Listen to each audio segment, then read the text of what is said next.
Welcome everyone to our weekly webinar where we're learning together about the real estate trends during the pandemic. For the new folks here, we're doing these weekly webinars to better connect with the real estate professionals, provide help, inviting the industry leaders, and in the end, we show the latest updates on our product that is built to transform the real estate transaction. We're delighted to have Michael LaFido from LUXE today to discuss the trends in the luxury market. Michael LaFido is a top producing luxury realtor and national trainer and the leading authority in the luxury real estate industry. Michael has a training school for luxury-minded agents, conducting classes himself and writing curriculum for some of the largest associations, including the California Association of Realtors and brands such as Keller Williams. We are very delighted, Michael, to have you. You're communicating with so many luxury realtors across the country, and we're very eager to learn what's happening in this segment during these hard times. We also have William Dickey from Propy's team here, who will be my co-host today. William has extensive expertise in working with real estate funds and home builders and will comment if they bet on the luxury segment as well. So let's get started. Michael, thank you so much for joining us today. Could you please share why you're so passionate about this segment and how do you help realtors and brokerages to get to this level? First off, thank you so much. It's an honor to be on your program. So really appreciate it. Been following. You've had some really powerful guests, so I'm really honored to help here. So to get back to your question, I believe that agents should have the proper tools and resources to be successful because that helps move the industry along and be proactive, but it also helps protect the consumer. And so I'm very passionate about helping agents, giving agents the knowledge, the tools, the resources, to be successful for some of these difficult properties they represent. Sometimes these high-end and luxury properties, it could take years to sell some of these. And so we want to make sure agents increase the probability of selling it quicker. And ways they can do that is having the proper tools, resources, technology, as well as position these properties most effectively. A little bit about me. I run a top podcast called Luxury Listing Specialists. We're actually releasing our 100th episode this week, and I'm the founder of the Luxury Listing Specialist designation for agents. We actually launched that 4 years ago, and I'm the author of the book Luxury Listing Specialist.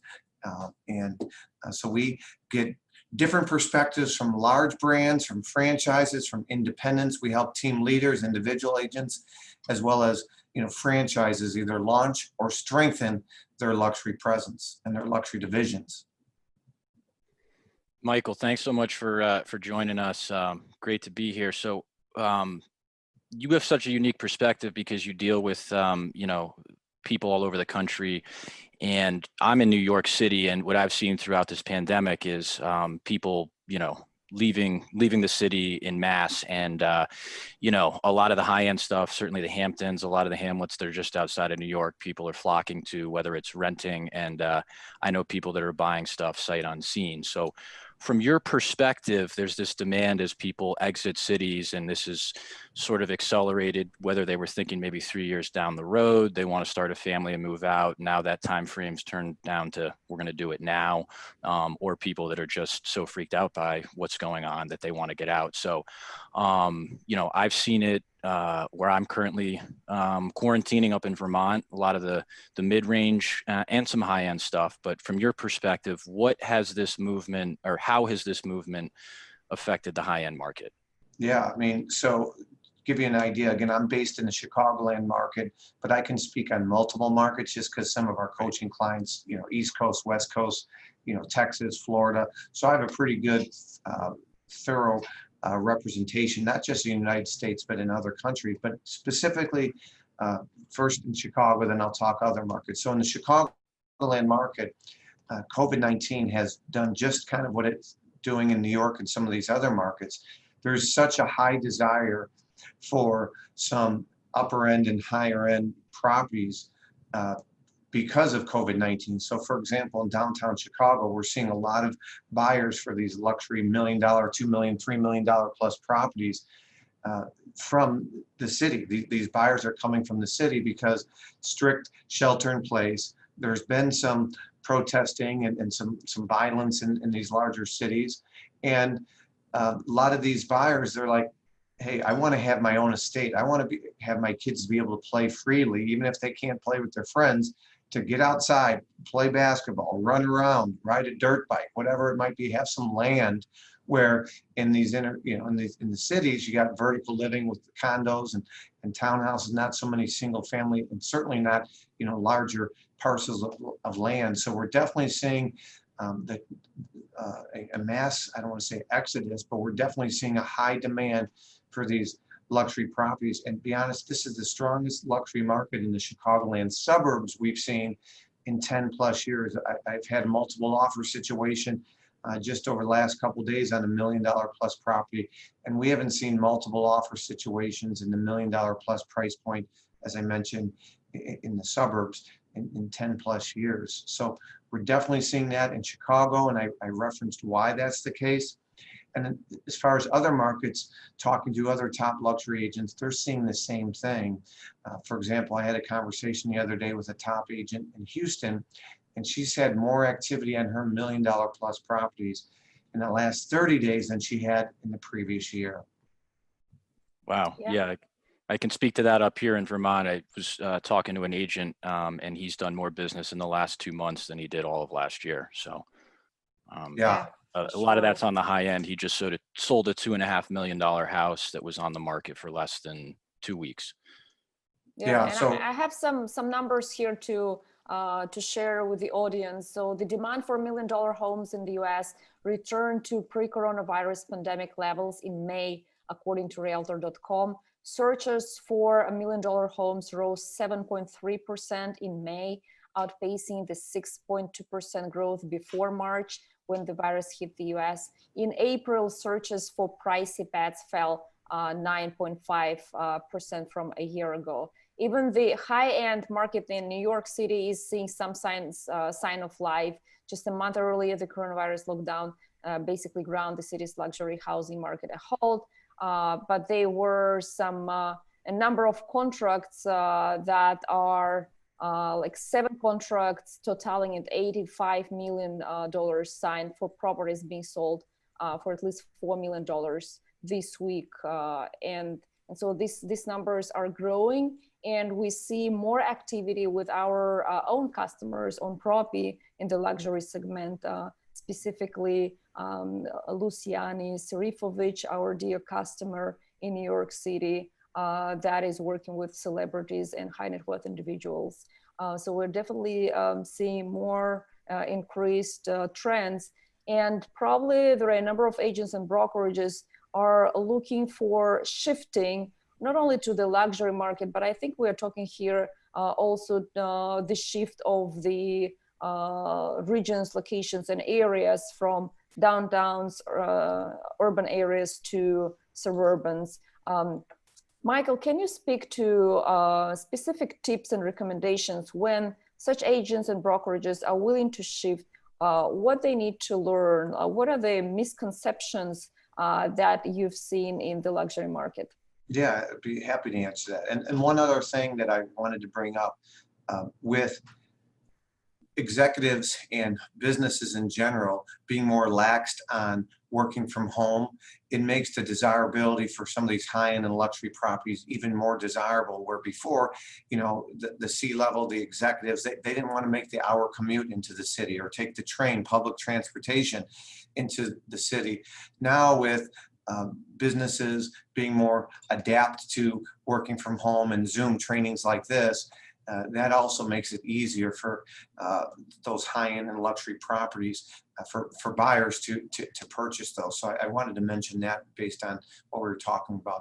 But getting back to your question, so one of the things that I do is I help broker owners, team leaders, and individual agents, no matter if they're with a franchise or a small independent, break into luxury. And there's a lot of misconceptions that agents and brokers have about breaking into luxury.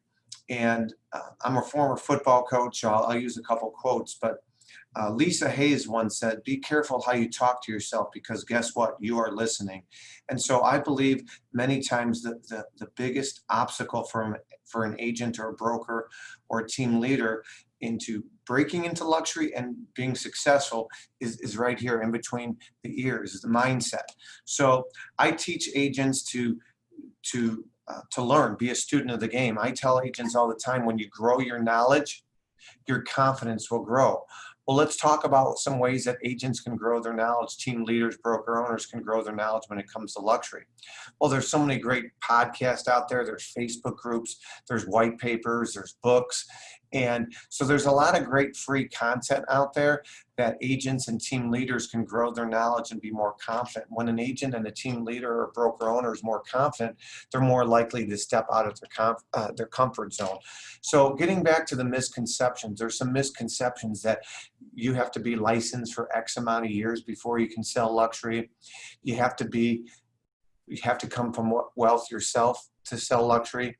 Now, let's face it, if you came from wealth and your database is high net worth individuals and you belong to an elite country club, is it easier to prospect and lead gen or build relationships? Yes, it's a little bit easier, but if you don't come from that, that's okay. You don't have to be with a certain brand or brokerage.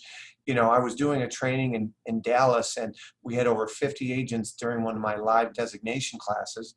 And towards the end, we do open question and answer and objection handling. And I had an agent raise her hand and say, "You know what, there's already 4 top luxury agents that are successful in my market. And her point was, there's no room for a 5th, meaning her." And I said to her, "I don't care if there was 19 or you said there was 39, there's always room for somebody else. It's really what's your perspective. If you believe that you're hungry and you can provide great tools and resources, I have a great visual.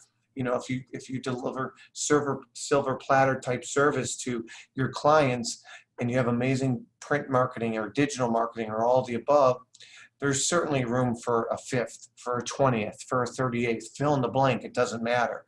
So there's a lot of misconceptions that agents have, broker owners have, and team leaders. The other thing I'll tell you is I was doing this training in Kokomo, Indiana. And I never even heard of Kokomo, Indiana. But I had an agent, I was doing a training for Explode conferences. A gentleman by the name of Matt Fagioli had me present in November. And an agent came up to me afterwards and she said, "I'm so glad I attended. We don't have $1 million properties in Kokomo, Indiana. The average sale price is $80,000. Well, I believe luxury is all relative. Now, I know certain brands define luxury as $1 million, or certain brokerages define luxury as the top 10% average sale price in your market. Well, for our course, for what we teach in our book and our designation, we teach agents that every market has high-end homes and every market has luxury homes. We defined high-end homes as homes that are 2 times the average sale price for their given market. So in Kokomo, Indiana, where the average sale price was $80,000, high-end pricing there is $160,000 and above. And we define luxury home prices as 3 times the average sale price. So in that case, 80 times 3, 240 and above. And she said to me, "We certainly have a lot of 240s and 300s and even 500s. We just don't have $1 million." So my point is, luxury is all relative. I'm not just talking to the Beverly Hills and the New York and the Hamptons of the world, or the Chicagos and Houstons. No, I'm talking to Crown Point, Indiana, and Davenport, Iowa, or wherever, Buffalo, New York. Luxury is all relative. Yeah, even like globally, we're having folks here in Bulgaria, so $200,000 is a mansion there, and even in London, Dubai, those megapolises, also $1 million property is quite a luxury one. So. Or the flip side, in Silicon Valley, 1.5 million will get you a tear down, that get you an empty lot, you know, vacant land. So it's all relative. Yeah, absolutely. And Michael, what is something that you've seen throughout what, like you said, it's high end is relative depending on location.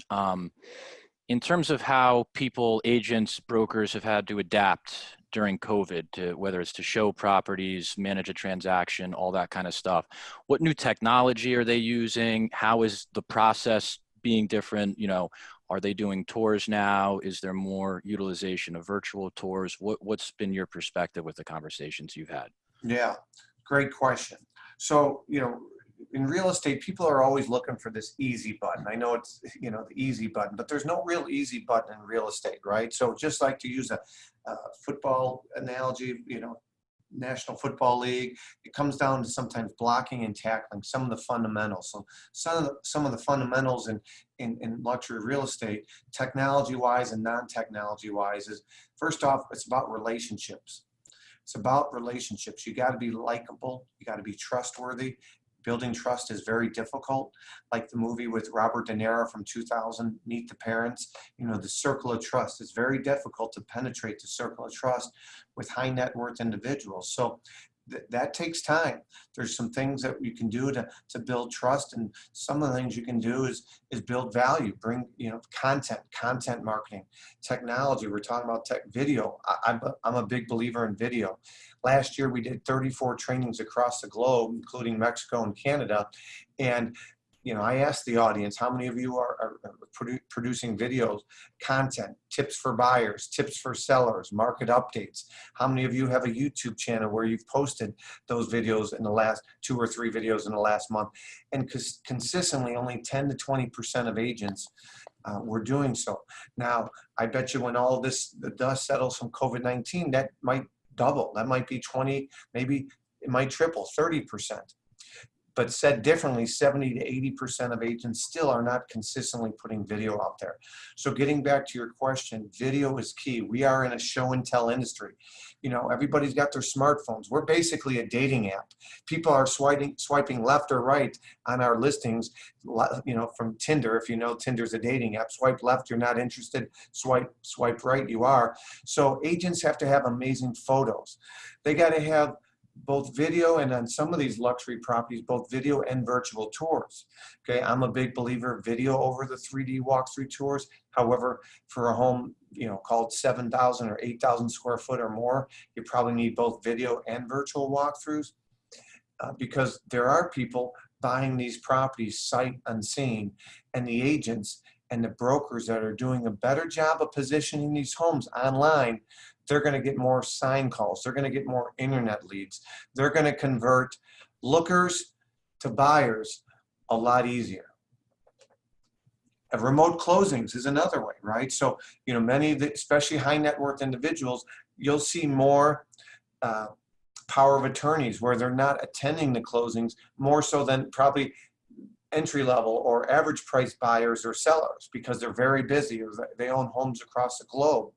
So, DocuSign, remote signings, remote closings, some of the services that you guys offer is even more important for high-end and luxury buyers and sellers. Yeah, I totally agree with that. And we have a few examples with our customers, realtors and brokerage owners that are working primarily with foreign investors, high net worth individuals. Luciani that I just mentioned, she has, besides the local domestic customers, celebrities, she also has a number of customers from Hong Kong, other countries.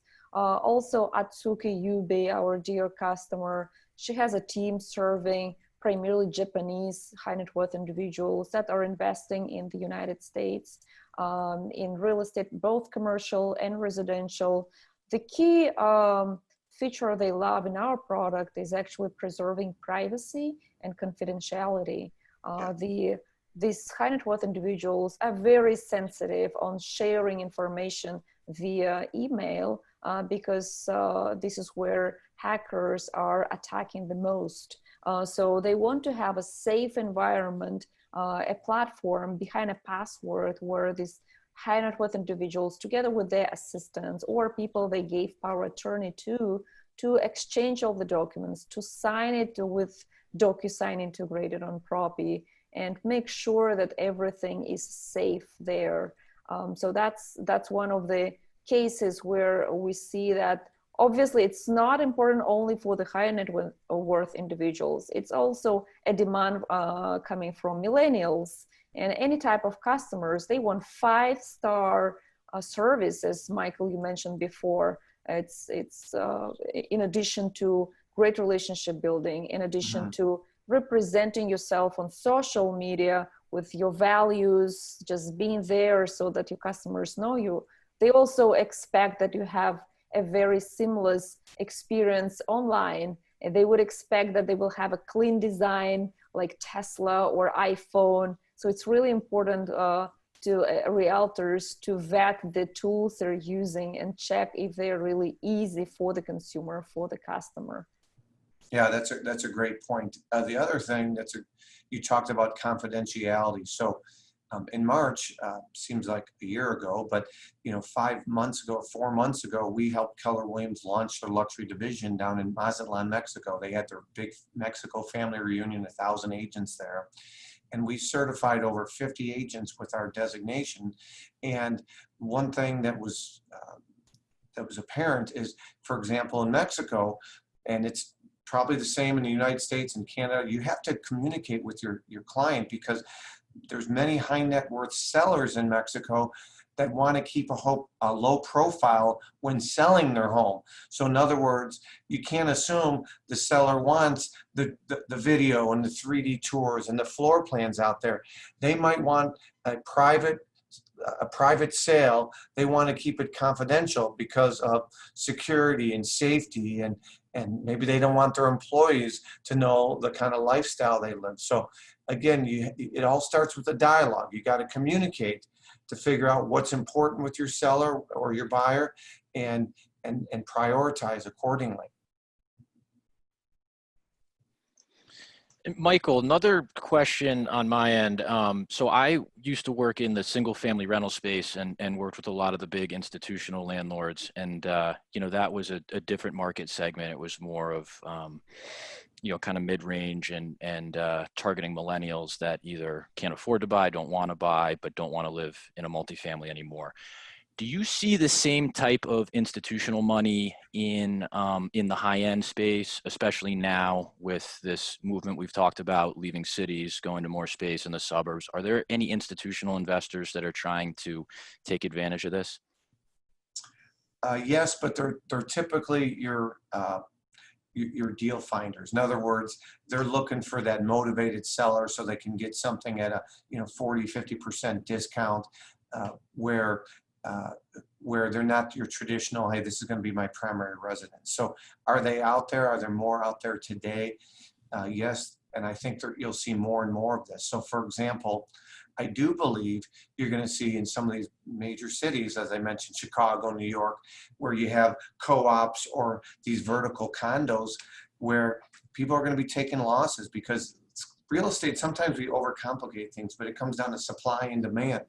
And when there's going to be a lot more supply coming on in these bigger cities for co-ops and condos, and there's less desire to purchase these, the demand's going to drive down. When it's a buyer's market, homes prices, condo prices, co-op prices tend to depreciate. And so there's going to be a lot of sellers that owe more than what they're worth. So I do feel like you're going to see an uptick in short sales and foreclosures in some of these major cities based on what we talked about earlier. Michael, we have a question from Facebook from Michael. Do you think offers on high-end seaside properties is better in the winter or now? So luxury real estate, primarily for secondary houses or seasonal markets, you definitely need to know the season. So for example, Utah, or some places in Colorado that are resorts for those that like skiing or snowmobiling or outdoors in the winter. You're going to get, during their prime winter months, there's a higher desirability to purchase those than there are in June and July and August. So you could probably get a better deal as a buyer in the off season.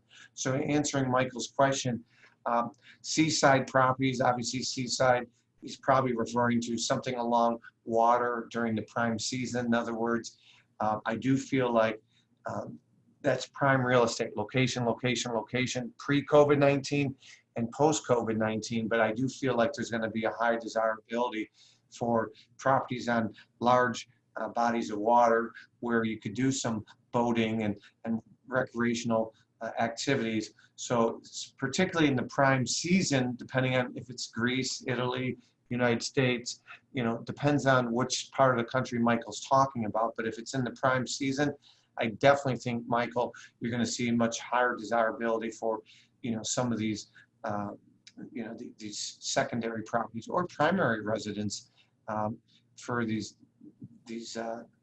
resort markets, these luxury markets, these properties on water. You're seeing, I was just on I call it my Griswold vacation. We did, you know, we did the whole Mount Rushmore, but we went to Jackson Hole. We did Big Sky, Montana, and you're seeing a higher, you know, people fleeing California to some of these outskirting markets because their lifestyle. And so, Michael, to answer your question, yes, I do feel like you're going to see more offers on these properties. For example, in the United States, like I'm based in Chicago, there's Lake Geneva, and there's some bigger lakes where high net worth Chicagoans go. You know, those properties are selling multiple offers. People are making offers on properties that aren't even on the market because people want space. They're thinking, hey, if I got to work from home, I might as well feel like I'm on a vacation and look out and see a beautiful view. Yeah, we're seeing the same here in Silicon Valley. People are relocating to quarantine themselves in Tahoe, for example. The most of folks, I guess, would be fleeing to Hawaii, but obviously it's somewhat closed. And Michael, you mentioned about several types of realtors. Some are working on helping to relocate high net worth individuals. Others are focusing on their primary area. What's your tip? How to differentiate yourself in the luxury segment? Again, I'm referring to our customers, Luciane and Atsuki, and it's very clear the way they differentiate their brands. For example, Luciane, she's working in New York City, and her main differentiator is that she's protecting confidentiality and privacy, and she's doing all the deals entirely online. So she's very tech driven, always doing those videos that you're recommending to do, always staying online. So I believe her customers feel connected with her. And then Atsuko, her main differentiator is that she's serving customers from Japan, and they have trust to her. So the trust layer there is huge. She's a leader in a number of associations. So definitely that's one of the things that she's focusing on. But what do you normally advise how to differentiate yourself, whether you're a brokerage owner or a realtor? So at the very basic level, be likable and trustworthy. You know, a Nobel Peace Prize winner, Daniel Kahneman, once said, people would rather do business with someone they like and they trust rather than someone they don't, even if that likable person is offering a lower quality product at a higher price. So I teach agents to offer a higher quality product and service, and now you can justify your fee and your value. You bring value. So some of the ways you can bring value is, we talked about video, having great content out there. I believe video, right? You got Google is the #1 search engine out there, and YouTube is the second most popular search engine out there. So people are searching all the time. If I were moving to Austin or Vermont, I would look for, you know, luxury in Vermont, and I would Google and I would look at people's profiles. You know, to use a sports analogy, about 1.5 years ago, the Chicago Bears traded for the NFL's most valuable defensive player, a guy named Khalil Mack. Well, within a day of Khalil Mack being traded to the Bears, I got a call from someone in Khalil's inner circle. They had found me online, and we were out showing some properties. I showed them some pretty cool properties, including you know, Scottie Pippen's home and Michael Jordan's property. But my point is, They found me online. So if people are Googling you, what are they finding online? Your branding is important. So if they go to your LinkedIn, if they go to your Facebook, if they go to your website, if they go to your YouTube, are they seeing some consistency in your branding, the look, the feel? You have to do what's called a SWOT analysis on yourself. What are your company's and your team's strengths? What are the weaknesses? What are some opportunities? Maybe you need to add more video. That's an opportunity. And what are some threats? Threats could be maybe other things happening in the industry or competing brokerages around you. So you really have to understand that. You need to develop what's called a unique value proposition. So why should somebody do business with you versus the competition? You have to study the competition. Now, we know it's a code of ethics violation to talk bad about your competition. So, but you need to know what the competition is doing. You need to know what the competition believes is their unique value proposition. So that's something that's really important. And you have to do what you say you're going to do. Okay, you have to do what you say you're going to do, because just like if you've gone to a local restaurant during the reopening, if you're opening up in your state and the service was bad, you're going to get a negative review, and a negative review is going to be a lot worse than 5 positive reviews. Yeah, that's a great point. Okay, well, thank you so much, Michael. Let's see if we have other questions here on the chat or on LinkedIn or Facebook or Twitter. Yeah, let's see if we have other questions, the team to help here. If not, we will be wrapping up with the final thoughts from you, Michael. I also would love you to share a little bit more. What is it there behind you? Prove them wrong? Yeah. Yeah. So, I just moved in my new office. I was in my previous office for 5.5 years, so we're not quite moved in, but so I have my temporary photos in the background. I have prove them wrong, and then I have a picture of a red Ferrari, and this license plate says speed cost. And so even on the back of our book, Luxury Listing Specialist, I have the prove them wrong there, because again, I thrive when people say that can't be done, or you can't sell that home, or you'll never get that home sold, or you left our company, you won't make it on your own. I love proving others wrong. And so that's just my reminder that, if you're having a bad day and you get kicked in the shins, or, in life, sometimes it changes by the hour, you go through some turbulence. I come back to, the drive, the inner drive, and proving others wrong. And then the other thing is speed cost. So I just helped a national developer, builder in Chicago, they're across the country, but in Chicagoland, called Pulte Homes. According to Pulte, they never hired an agent to represent a subdivision in the state of Illinois previous to me. I represented this subdivision called Loretto Club. They gave me 6 months only. In 2 years, they had sold 12 properties. So they sold 1 property every other month, a half a property a month. We sold 18 properties in 6 months. And so did it cost them? Yeah, but speed cost, right? They had to pay our fees and so forth, but we also got them the results. So I'm a big believer in speed cost and proving others wrong. I did see a question come across from Merlin. She says, how do you deal with pitching to your client and knowing they are interviewing other agents in this competitive market? That's a great question. So Merlin, if we were to role play, I would say, and you were the seller, I would say, hey, Merlin, if you don't mind me asking, are you interviewing other agents to market your property? I'm not so much interested in their names, but if you wouldn't mind telling me, what other companies are you talking to? Most sellers won't be threatened by saying, oh, I'm talking to Coldwell Banker or Compass or Keller Williams. They might not feel comfortable saying, well, I'm talking to Natalie or William. They might not give a name of an agent, but they'll share a company. Well, again, I've shared with you previously, Merlin, that it's really important to know the unique value proposition for each of your companies that are in your market that you compete against. So you never assume. You know what they say about assuming. So you have to bring your A game to every listing appointment or buyer's appointment, even if it's a past client. You got to bring value. You got to be enthusiastic.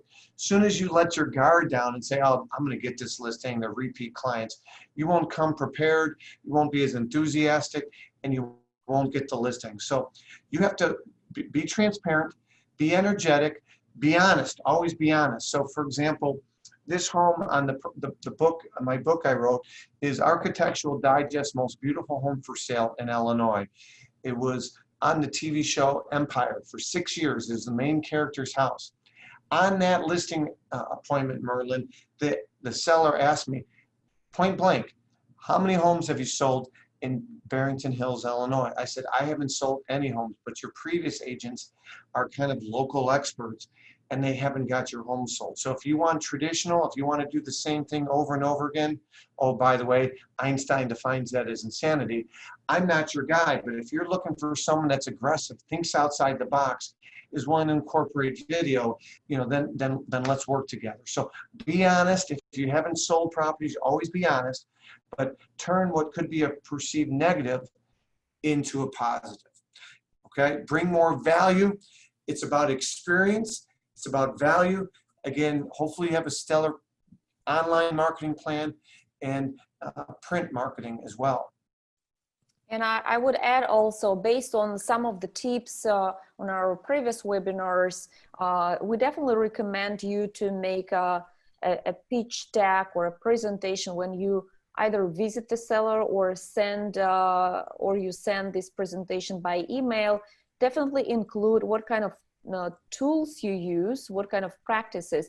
If you're active on social media, absolutely share that, because you will be able to give an additional exposure to the listing through your network. And we're seeing that it's becoming more and more important for the sellers. Also, if you're using videos streamline of the property or virtual tours, highlight that in your presentation. Some of our customers that are using offers and they're sharing offers instantly with their sellers, they absolutely put Propy on their deck, on their presentation, because the seller needs to know that you're advanced, that you're using all the tools we're having today in 2020, especially during the pandemic. If you're techie, you have to market that. Yeah, that's a great point. And then the second part to Merlin's question was, Merlin, that I tell sellers, I address the elephant in the room. I consistently do this on most of my presentations. I always tell sellers, hey, if you're interviewing other agents, just beware. The two oldest tricks in the book are, hey, I have a buyer. If you hire me, I already have a buyer. Well, what if you hire another agent? Is that agent not going to bring that buyer still? So that's the oldest trick in the book. Is a lot of misleading agents will mislead the seller to believe they have a buyer, so hire me. Well, if you hire another agent, Mr. Seller, will they not bring the buyer? So that's number one. But Merlin, getting to your second point, is I would say, Merlin, listen, I feel like if you're the seller, Merlin, I feel like you and I have a good rapport, and you like me, and I like you, and you know, if you are interviewing other agents and you feel like there's trust and you feel like I'm going to be the best negotiator and you like our marketing plan, but perhaps other agents gave you a better suggested asking price. Listen, we're right a lot more than we're wrong, but have we been wrong in the past on the price? We have. All that I would ask is, if you like me and you like our marketing plan, that you come back to me and say, hey, Mike, I'd like to work with you, but I'd like to start at this price based on what this other agent's sharing with me. Now, I might go to you, Merlin, and ask, hey, Merlin, out of curiosity, I don't have any comp that even comes in comparison to suggest that price. Can you share with me what that agent came up with? And many times that other agent doesn't have a comparable either. They're just telling the seller what they want to hear.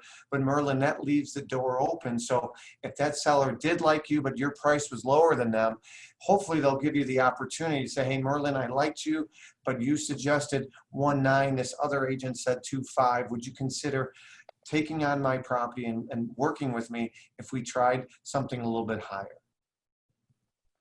That makes sense. Thank you, Michael, for these valuable recommendations. I see we don't have other questions.